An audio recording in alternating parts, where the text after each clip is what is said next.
craziest thing that's happened to you at BYUI? Someone asked me to shake the bed for soaking once. And what'd you say? Gotta help your friends out sometimes. Mormonism is crazy. Now, I know the first question that many of you are asking is, what the hell is soaking? Soaking is a Mormon's way of not having sex before marriage so that they can still be considered pure before marriage. So what it is two of your friends get into bed, butt booty ass naked. He inserts himself, and this is done to prepare the vagina for the marriage bed. He inserts himself, but he does not move. He lies there still. She does not move. She lies there still.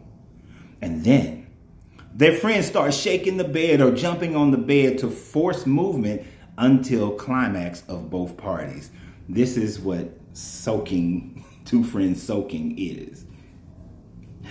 So a loophole is found in the Mormon religion in order for people to engage in pseudo-sexual contact before getting married, and it is perfectly fine within this religion. The reason why I'm highlighting this is because there are so many ways that it demonstrates that religion consistently changes as we move throughout our cultures.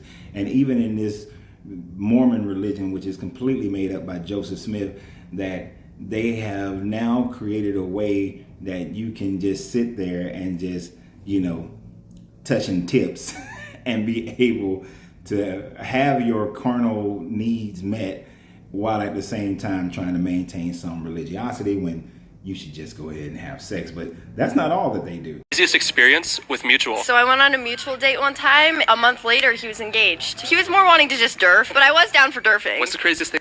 And now you're asking me, what the hell is derfing? Back in my day, we called it grinding. That's all it is. It's dry humping. It's two of them getting in the bed, kissing and whatever, but then they're dry humping, they're grinding. That's what derfing is. So it's just a new slang. It's a different slang term that they use for what we used as kids when we used to grind and dry hump each other until you either get tired or you have an ejaculation or whatever it is. But once again, and she was down for derfing. I just find it amazing how people can be a part of these religions, and although there are many loopholes that many will take in order to still maintain what they declare to be their religion, their religiosity, but yet they don't just adhere to whatever the tenets of their book says. Many of these students also, and I'm just not even going to play the video, but many of these students also utilize loopholes of going to Vegas, getting married, having sex that night, and then immediately having the marriage annulled the next day, which according to Catholicism, you can't annul a marriage that you've had sex, but in their religion, you can annul the marriage as long as you do it, I think, within 24 hours or something like that. And they get divorced or annulled, and then they come back and they haven't broken any of the tenets of their religion because they were married when they had sex, but they got divorced, and then it was a Vegas marriage, so it really doesn't count as far as the Mormon religion is concerned.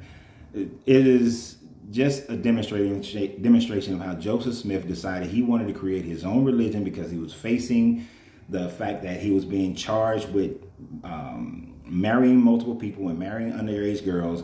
And I'm not sure if there were other charges right off the top of my head, and he left, he ran, he started the Mormonism, then moved everybody to Utah and claimed that he had these divine messages from this guy because he found these golden plates that would allow him to be able to break down these new revelations, and that the Native American people were the lost tribes of Israel, when we know that the lost tribes of Israel were simply just absorbed into the Assyrian Empire when they were conquered by the Assyrians, except for Jerusalem, and then once again conquered by the Babylonians and absorbed into their culture, their religion. So there are no lost tribes. You want to find a lost tribe of Israel? They're practicing Islam right now because that's where their lineage actually comes from after they were conquered. So what do you guys think? You up for some derfing? And would you shake the bed for two friends soaking?